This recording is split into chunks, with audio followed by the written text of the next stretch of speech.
Moi, j'ai une histoire personnelle aussi avec le Rav Kanievski. Une histoire incroyable. Et quand j'étais à l'époque, avec ma femme, dès qu'on s'est mariés, on a eu des épreuves sur épreuves, sur épreuves, sur épreuves. À la fin, on s'est retrouvés avec, je réunissais des centimes pour aller prendre le bus, pour aller étudier. Je suis arrivé à un niveau, je me suis dit, peut-être que Hachem, il veut que j'arrête d'étudier. Ma femme me dit, il n'y a pas, moi, on va jusqu'au bout. Et on s'est battu de toutes nos forces. Et au bout d'un moment, je dis, je vais quand même poser la question à un grand. Je vais voir le Rav là-bas de la Sina où je priais. Je lui dis, dis-moi, tu connais comment ça marche, comment on branche le Rav Kanievski et tout. Et il m'explique, il me dit, regarde, écoute, là-bas, tu ne lui poses pas la question. Tu écris sur une feuille ton cas, il regarde, il te dit oui ou non, il te fait une bracha, etc. Ok. Je lui dis, tu peux m'aider à rédiger, je sais que là-bas, c'est précis, c'est selon la question. C'est-à-dire, si tu lui dis, je vais où, il te dit, tu vas à gauche ou à droite. Si tu lui dis, est-ce que je peux aller à droite, il va te dire oui ou non.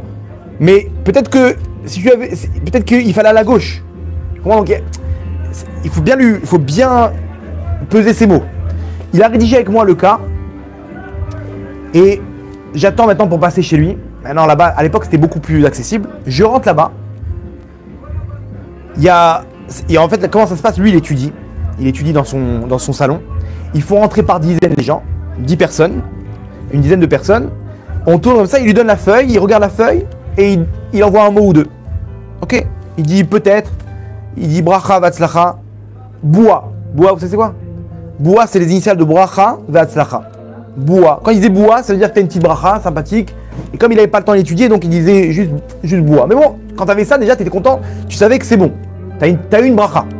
Il t'a pas dit non, il t'a pas dit truc. Tu sais qu'Hachem, il t'a mis dans la bonne voie. Maintenant, j'arrive là-bas. Au moment où je vais rentrer, il ferme les portes. Non, c'est bon, le Rav, il va manger maintenant. Bon, okay. On attend encore une demi-heure. Il réouvre les portes. Je vais pour rentrer. Le Rav, il s'endort. En plein milieu. Ils me font sortir. Là, c'est bon, le Rav, il dort. Combien de temps on va attendre? Ah, ça peut être 10 minutes, 20 minutes.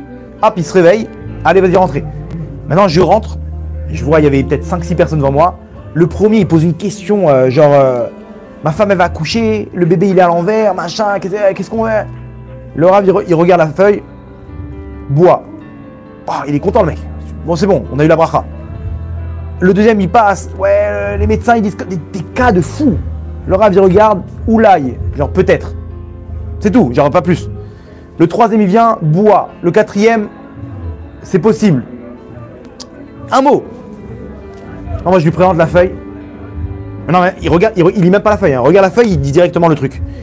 Je lui présente la feuille et moi, j'attends avec impatience. Je sais pas, maintenant, imaginez-vous, j'ai mon destin face à son mot. S'il me dit, va travailler, bon, c'est bon, j'ai compris que c'est pas pour moi l'étude de la Torah. S'il me dit non, t'inquiète pas, bois, il m'envoie même un petit bois, j'ai compris que ça va aller. Faut tenir le coup.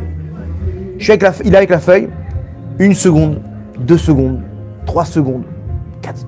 Il parle pas. Maintenant là-bas, même les gens qui étaient de sa famille, là, les petits-fils qui étaient autour de lui, ils voyaient qu'il réagissait pas, ils se sont tournés vers lui, genre il a compris, qu'est-ce qu'il fait là, Et d'un coup, prend la feuille, il commence à dire bracha vatzlacha. Il a envoyé une bracha.